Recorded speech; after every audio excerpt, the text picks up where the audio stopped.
Today on Cougar News, to ban or not to ban, we discuss gun control. Plus, helping out those who can't be home for the holidays. And Valencia and Golden Valley football go for the state crown. Cougar News starts now.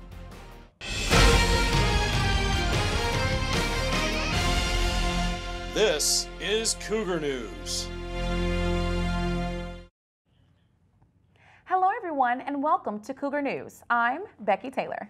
And I'm Audrey Hixon, and here's the latest from the Cougar Newsroom. Gun control is once again in the crosshairs with the recent mass murders in Texas and Northern California. Matt Funicello takes aim at a topic that has the nation in a clear divide. On October 1st, 2017, 58 people were killed and over 500 injured at a concert in Las Vegas in America's worst mass shooting in modern history. But what does it mean? Depending on who you talk to, it may mean strict laws like banning certain firearms, magazines, or ammunition. But to others, it means enforcing the existing laws, letting the law-abiding citizens own and carry what is in common use, and training. California's ban on the so-called assault rifle did not stop the most recent mass murder in Rancho Tehama, where the killer, which was not allowed to own weapons, used an AR-type rifle to kill 5 people. It also did not prevent the terrorist attack in San Bernardino in 2013, where the terrorists used illegally modified and illegally purchased rifles to kill 14 people. Howard Blanchard, a retired Los Angeles County deputy sheriff, says that the criminals will always find a way to circumvent the law. But the criminals will always find a way around the law. They have no real reason to follow the law in the first place. They're going to commit a crime. That was their intent, and they did. Brandon Cook, a former Marine combat veteran, believes that training should be highly encouraged but not required when purchasing and owning a firearm. An owner should seek professional training. I don't think it should be required. When it comes to carrying, whether open or concealed, I think it should be required that somebody go through some sort of basic marksmanship and fundamentals, and as well as legal education on when it's okay to use it, when you shouldn't use it. With all the debates on gun control going on around California and around the country, one thing is for sure. We have not heard the end of it. Until the debate gets settled, gun owners will continue to go to the range to train, compete, as well as carry for self-defense. Let us know what you think about gun control on our Facebook page. For this week's feature story, I'm Matt Funicello with Cougar News. The city of Santa Clarita features 80 miles of trails and 20 miles of paseos, and those numbers continue to grow. Our Nika Dante was on hand for the city's latest unveiling. The city of Santa Clarita held a ribbon-cutting event for the opening of a new trailhead in late November. The Village River Trailhead can be found on the corner of Newhall Ranch Road and Bouquet Canyon, right next to the newly opened Starbucks. The Santa Clarita Biking Coalition was at the event in full force to show off their donation of the bike repair station. And what is a bike repair station? So a bike repair station, real briefly, is a place where you can make very quick repairs and adjustments to your bicycle, and then also there's an air pump. The repair station had a deeper meaning for the local bikers. We put this in honor of a local teacher and cyclist, Rod Bennett, who was killed on his bike on Placerita Canyon Road on May 25th, 2016. Our group got together and said we'd like to do something in his memory, and so that's what this bike repair station is for. The trailhead features a new water fountain for people to fill their bottles and a fountain for their dog. The renovated landscape includes a water feature made with rocks from the nearby Santa Clara River, both provided by the Castaic Lake Water Agency. Adding a bike feature, a bike rack, a bike repair station to a number of our trailheads are important. Making sure that we've upgraded our water fountain facilities. As you saw, there were a lot of dogs here. The project is part of the city's plan to encourage non-motorized transportation and connectivity in a larger effort to relieve traffic and prepare for future growth. For all future trailheads, whenever we look to upgrade, we're going to look to this location to see if we can replicate it the best we can. Reporting for Cougar News, I'm Nika Dante. From the bike path to nature, sometimes it's good to go back to your roots. That is definitely the mission for one area attraction. Here's more with Indra Kupchan-Skaitin. Placerita Canyon is a convenient place to get away for the day. Yeah, I come here pretty frequently. You know, it's a pretty cool place to come to enjoy nature and wildlife, and it's all pretty close by. So, yeah, it's pretty nice. But its nature center also plays an integral role in conservation for California. Can you describe exactly what happens at this facility and what you guys are doing for this? I'd be more than happy to. First and foremost, I want everybody to know that the Placerita Canyon Natural Area Nature Center is an educational facility. Primarily, we are here to educate the general public about living with the wild world around us. The animals that are here are being saved from being put down. These are animals that you'll see that are injured. These are animals that may be imprinted on people.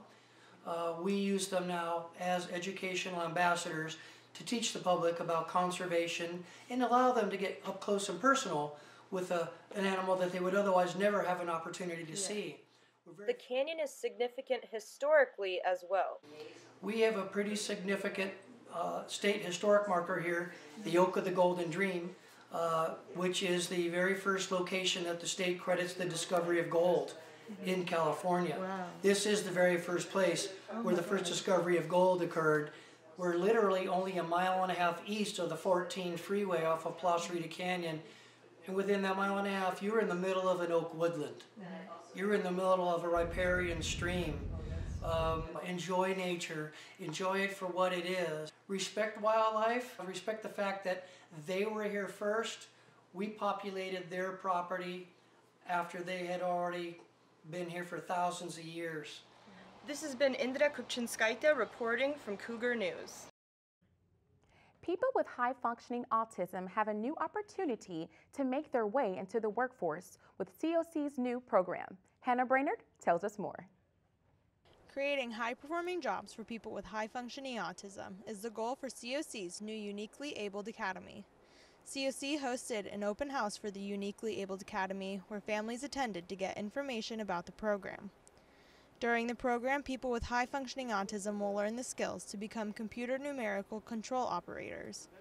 Their unique abilities and characteristics act as a perfect match for people working in the CNC industry where they cut and create materials for manufacturing. We are labeling this program a little bit for people that are high-functioning autism because we know that their skill sets match this work environment, but there isn't a lot of services for them. The program runs Monday through Friday for 12 weeks where they will learn programming, setup, and operation of the CNC machines, as well as resume building and interview training. It's to emulate the employment environment where they'll have to come in the morning, and have lunch, and then come in, and have breaks, and then it'd be a full day every day.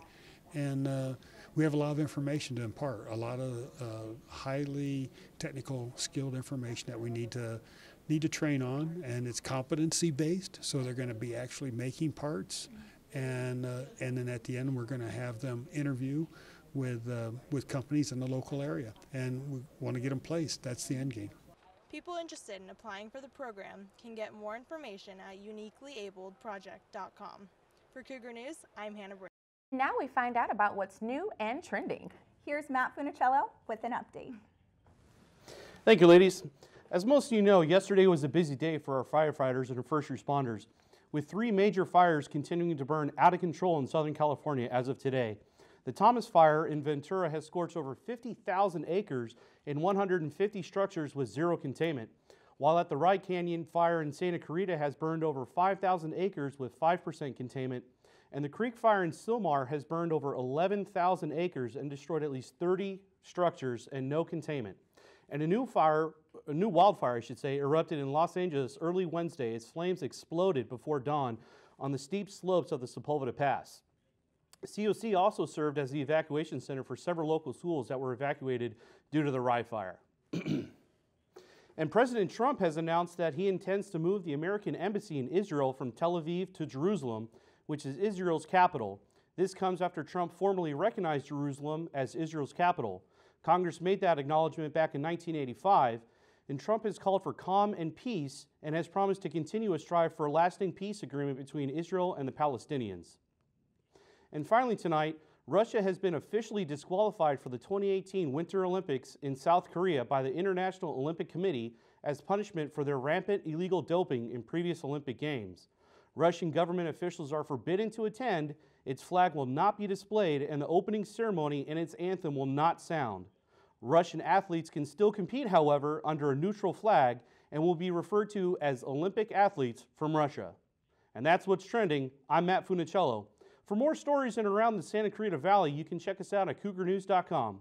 Back to you, ladies. Thanks, Matt. Santa Clarita's Community Center kicked off the holiday season this year by joining in the spirit of giving, and it all centered around a delicious Thanksgiving meal.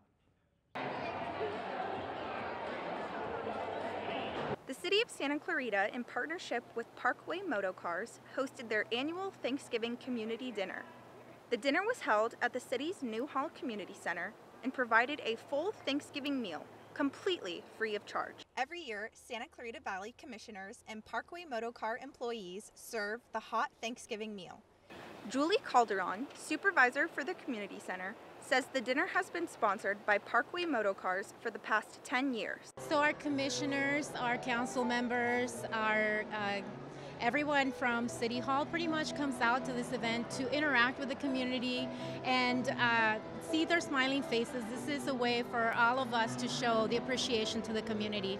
It's a traditional Thanksgiving meal, complete with turkey, stuffing, the whole 9 yards. Delicious, wonderful food catered to us for this event. Stephen Keefe with Parkway Automoto Group says he looks forward to this event every year. It's something we've done for like 10 years. It's truly probably to us the best thing that we do. You know, we're very community driven to begin with, but I don't know, this is something that's just quietly simple and you know, it's not really that publicized, but literally you'll have 500 plus people over here, and to do this is, I don't know, it's the best thing we do. For Cougar News, I'm Audrey Hixon.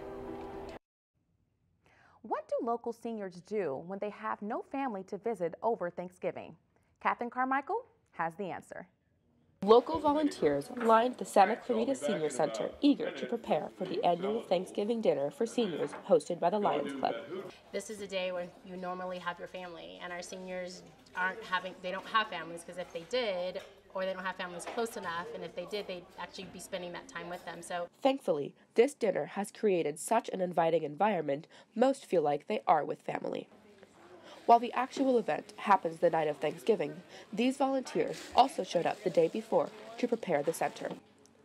Listening to directions by the event coordinators, wrapping utensils, cutting flowers, and creating place settings, complete with drawings from local schools, were just some of the activities done to transform the center from an empty room to an inviting dinner. Volunteers also proudly displayed all the sponsors that make the event possible. Although the prep work is essential, the actual event is most meaningful since the older generation gets to tell our youth about their fascinating lives. Was clearly in another time, in another place. He was telling them about when he was 18 years old, he stormed Iwo Jima in the Pacific during World War II. Recognizing that no one deserves to be alone over the holidays is what makes these seniors truly happy. For your Cougar News update, I'm Catherine Carmichael. Please visit the Cougar News Facebook and Twitter for more. The holidays are all about family, but there is one group of folks who are frequently far from home. As Alondra Lopez tells us, though they are gone, they are certainly not forgotten. Prayer Angels for the Military Santa Clarita community members hosted an event, Christmas for Troops Thanksgiving weekend, preparing care packages and donations for our local troops overseas. Well, we're a military family. I was in the Air Force and my dad was in the Army. So he is actually in Iraq right now. And we wanted to just help out and, just give back, because military troops are always sacrificing so much, and being from a military family, know that firsthand. Friends and families come together to make their individual packages for deployed troops who are not home for Christmas. For the main thing about being deployed is that you're separated from the world, and you can't even barely use Facebook or social media because everything's kind of confidential. So it's the hardest part is like feeling disconnected from the world, And then receiving something like this is like, it really is going to be helpful, at least for that moment. Zanti Pajarillo, who is an inactive Ready Reserve, shows support to her father by making him a special package and to other troops who are overseas. From toothbrushes to socks are the most important necessities the care package has. Even though the boxes are small and simple, troops receive a little bit of home. We're making cards for the soldiers to thank them for their service and for taking time away from their family and for keeping America safe. And so it's quite a sacrifice on their part. So this is just a little bit of our thank you to them. For more donations or fill packages, make sure close and the countdown is on. Seeing bright lights and being part of a fun community celebration is just the right appetizer to a main course this holiday season. People gather together as one in the Santa Clarita Valley area at the Boys and Girls Club to celebrate and welcome in the Christmas spirit. The Festival of Trees event that featured beautiful Christmas tree decorations and wonderful Christmas carols was only the beginning to prepare for Santa Claus. Young talent from Stern Talent Agency, right here in our community, gave a show that enhanced the celebration of Christmas. Well, first of all, I want to show that show really was amazing. Did you see all the performers and all the great artists? I'm so blessed to be here and being a part of it. And Stern Talent started many, many years ago. And the reason why it started was to be able to develop talent and artists that maybe not have the opportunity in the cities and the states that they live in. So Stern Talent takes someone who may have not had any training or any opportunity, and we make them a household name, whether it be film, TV, music, even modeling. So that's what we do. We like to continue to do that and get people in the right places. I had the opportunity to catch up with some young talent after their performance, the youngest performer being 5 years old, and here's what they had to say. I feel really good. I mean, going up there on stage and performing for everybody, it's like something that I love to do, and it makes me feel really happy. I am so proud of myself in this show. My singing ability started when I was 6, and my mom helped me grow from then. I feel really good about it. I was very nervous when I got up there at first, but then once I started performing, I started to feel like better, and like the audience was very friendly. I'm Rebecca Taylor with Cougar News, and we just finished being live at the Festival of Trees. It was amazing. The artist was amazing, the music, everything. I'm so ready for Christmas. Thank you so much for everybody for joining and watching. This is Rebecca Taylor with Cougar News.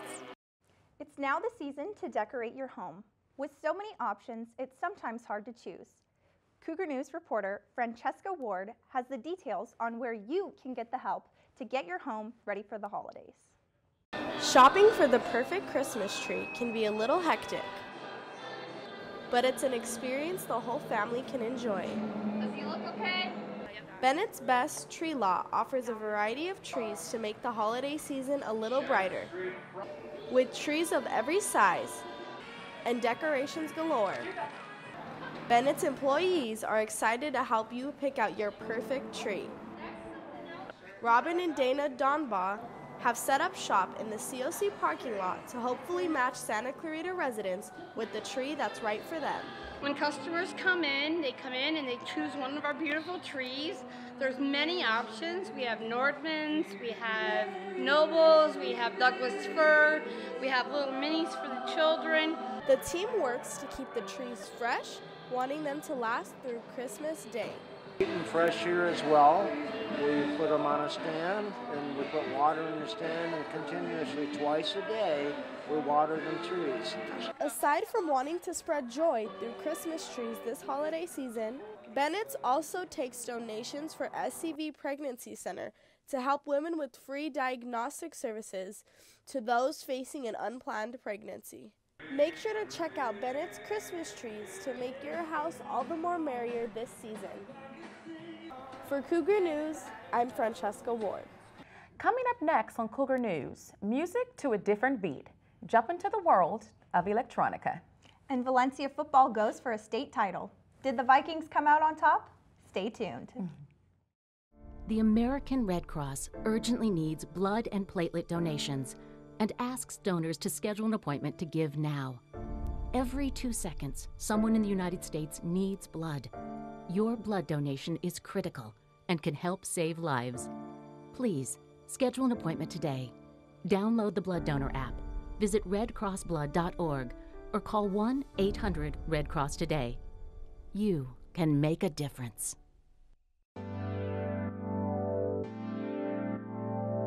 They've been very caring. They care about every single student that's in the class. Yeah, everyone seems to be like pretty friendly with each other. Like, no one's really afraid to ask each other for help. Working with other people, not being ornery, actually, listening to what people say, collaborating with them to create a really good product. It's great to use the same stuff the pros use, especially at a community college.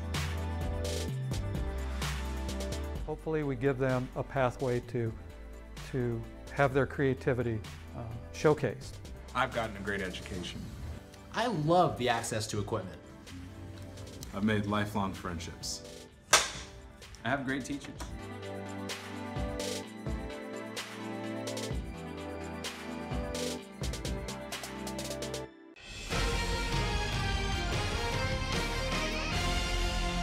This is Cougar News. Welcome back. It's not often we get to pat ourselves on the back, but one of our own, a former Cougar News and COC student, is making it big in local news not far from the Santa Clarita Valley. Here's more with Amanda Moulton. All right, we'll take a break. We'll check in with Kevin. Get a look at your forecast here as we head in. Jason Galvin is a sunrise anchor at 17 News at KGET Bakersfield. Had you asked me 10 years ago if I thought I'd be sitting where I am now, I would have said absolutely not.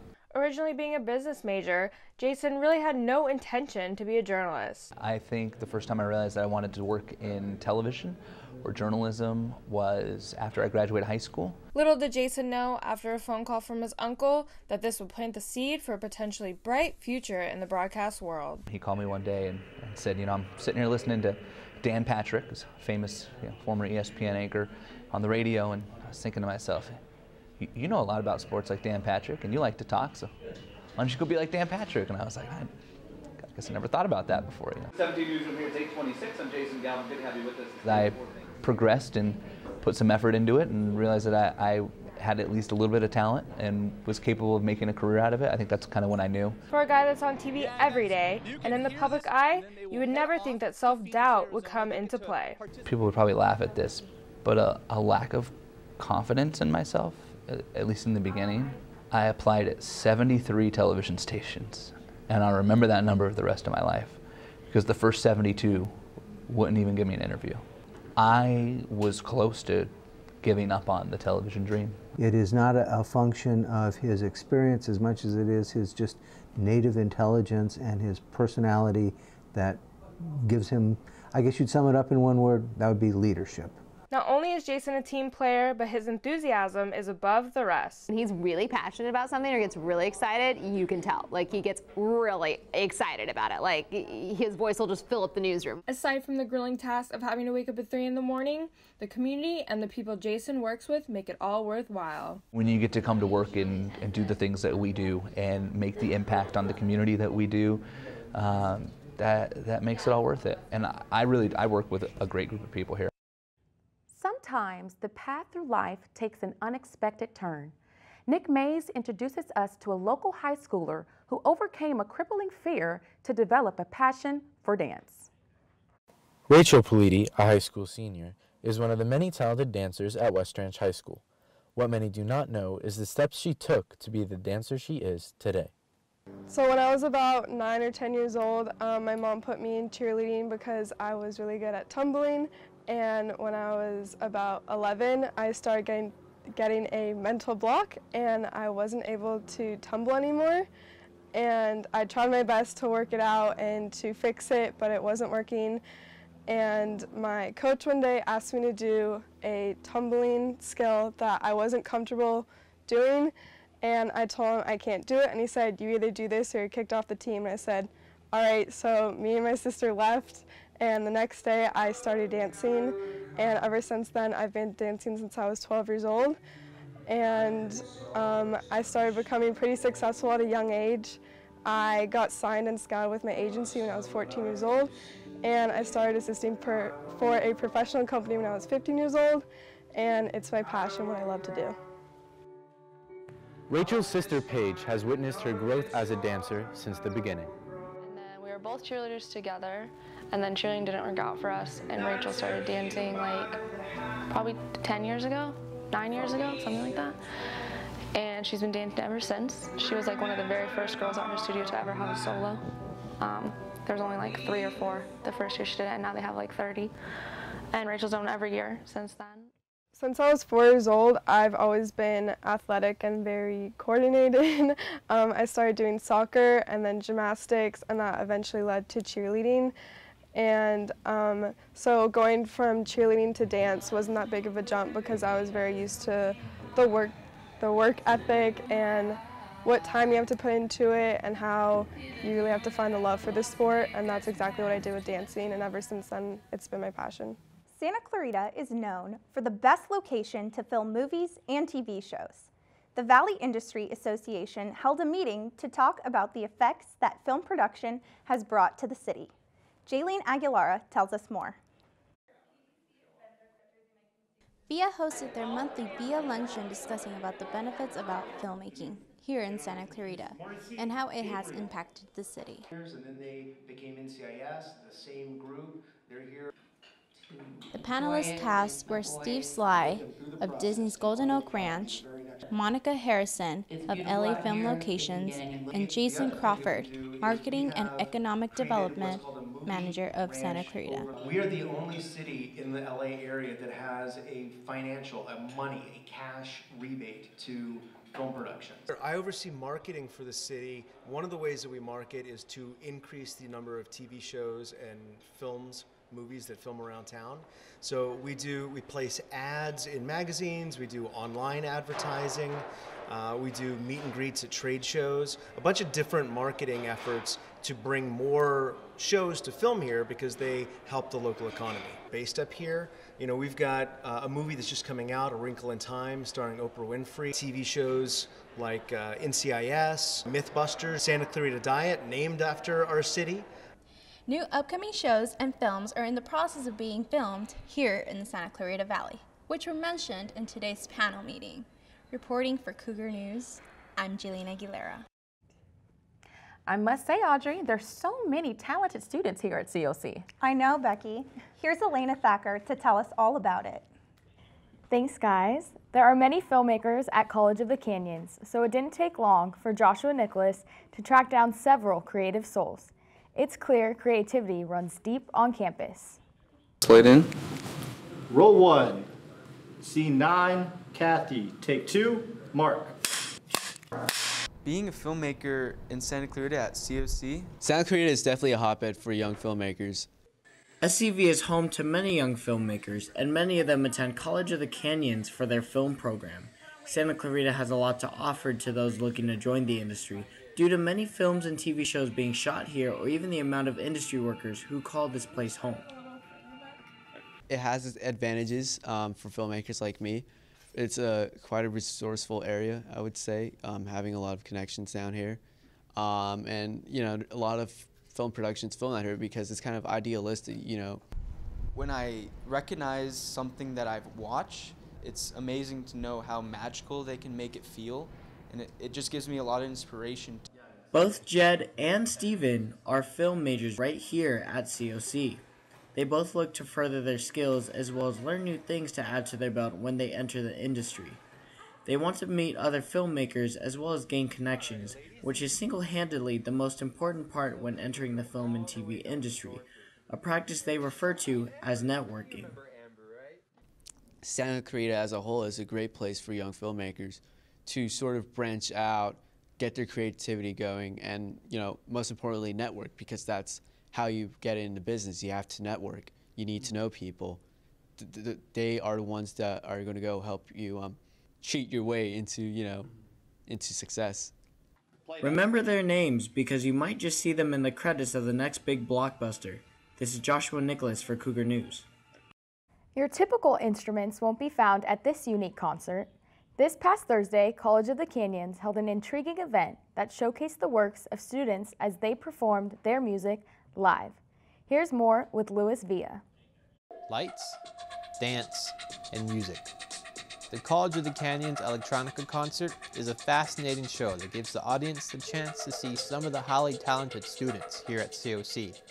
It's always nice to be able to perform in such a great room like the Black Box to a great audience, but I think probably the best thing after that is just being able to just hear a lot of our friends and colleagues' other music. Whether it's singing, on the guitar, or playing musical samples on their keyboard, students showed what they've been working and collaborating on during their time in class. Electronic music is such a broad sort of genre. We'll have everything from like dubstep and really aggressive stuff to some super poppy stuff, so it's really cool just to see everyone's different take on stuff. As an audience member, I think it's just great to see what a lot of young and bright artists are doing in the Santa Clarita Valley. Chair of the music department, Bernardo Feldman, wants the audience to experience things that they won't be able to experience while going through their daily routines. So tonight we had a chance to see dance, we had a chance to see somebody playing the guitar, somebody singing, we get a chance to see videos. I want to take the audience away from the everyday life. The concert is free to attend, and Bernardo invites anyone and everyone to come see what it's all about. Come join us in this adventure. Come without any preconceived expectations, see what you find. The College of the Canyons Electronica Music Concert showcases some of the best talent that the school has to offer. Make sure you don't miss the next one. The next big artist may very well be making their debut. Right here. For Cougar News, I'm Luis Villa. Finally, Star Wars fans can hardly wait. Episode 8, The Last Jedi, opens just 9 days from now. And one of the main actors says her time on the series is winding down. Daisy Ridley, who plays Rey, says she's planning on walking away from her role after Episode 9. That film is expected to be released in 2019. Ridley says starring in 3 films is just about right, and she won't rule out a return if someone revisits the franchise 30 years from now. And that will do it for entertainment. I just want to wish everyone Merry Christmas and a Happy New Year. Back to you. Thanks, Elena. In sports, congratulations to the COC women's volleyball team. A dream season ended with a trip to the Final Four in Northern California this weekend. The Cougars won their first match, but they were eliminated by Irvine Valley late on Saturday night. And in high school sports, football, Bishop Diego denied Golden Valley the CIF Division VI title, beating the Grizzlies 37-6. As for Valencia, Zach Ferber tells us it was a real battle for the Division II crown with Oaks Christian.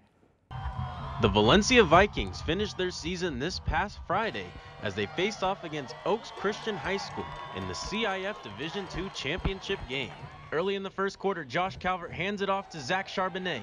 Charbonnet sweeps his way past defenders, cuts to the outside, and he's off to the races to put the Lions up 7-0. Valencia's defense had a few statements in this game as the ball is tipped in the air and Mikkel Wright goes all out for the interception, pinning the Vikings near midfield. But Wright wasn't done. This time on offense, he gets his blocks and finds his way into the end zone to put Valencia on the board. The Vikings would miss the extra point, making it 7-6 in the first. Valencia's defense had their momentum on high as Josh Calvert airs one for the end zone, but Parker Seitz swats it away. And only a few plays later, Riley Royce and Benjamin Seymour meet Josh Calvert outside of the pocket for a sack. On offense, Connor Downs connects with Kyle Quintal to put Valencia in the red zone, and that would set up a 20-yard rushing touchdown for Moises Haynes. The Vikings failed a 2-point conversion, and it was 12-7 late in the first half. With a late push down the field, Josh Calvert finds Robert Fletcher to give Oaks Christian a 14-12 lead at halftime. In the second half, Connor Downs scrambles out of the pocket, and he finds Mikkel Wright for his second touchdown of the game. The Vikings would take over with a 19-14 lead in the third. However, late in the fourth, trailing 19-7, AJ Culhane sends it through the uprights, giving Oaks Christian a 20-19 lead. Very late in the fourth, Connor Downs fires one to Zachary Semko. But the push wasn't enough as Oaks Christian would go on to win 20-19. The Valencia Vikings finished the season with a record of 12-2 and look to become champions come next season. Reporting from Valencia High School, I'm Zach Ferber. What is it like to only see the color red? Santa Clarita has been expanding its art scene for many years and are displaying art all over the valley. A new art exhibit located at City Hall will be open until February 29th. Cougar News reporter Elena Thacker has more on the story. The City of Santa Clarita and the Santa Clarita Arts Commission are celebrating the latest exhibit at City Hall in the red. The idea was pretty simple because I love the color red. That's my favorite color. So I thought, you know, next year, because I was thinking about this about a year ago, why don't we do an exhibit that features the color red in some way? It can be all red or a part of it's red, or your eyes go to that part that's red. And so we put out a call about 4 months ago and got, wow, about 70, 80 submissions, and we whittled it down to our favorite 35 for the show, and we'd like to have a variety of types of art. So there's some sculpture, not really a lot, but some sculpture and mixed media, variety of styles as well, and again, just a whole space full of red art. Contributing artists were in attendance to discuss their pieces. This particular piece is called Departure. It's someone who's had a bad breakup. They're leaving. They're not very happy. They're in an airplane looking through the window. There's rain on the window. This is titled Red 40, and the concept behind it are food deserts. I specifically live in a food desert known as South Central. These are like some of the foods that you would typically see. They also expressed what it meant to them to have their art displayed here at City Hall.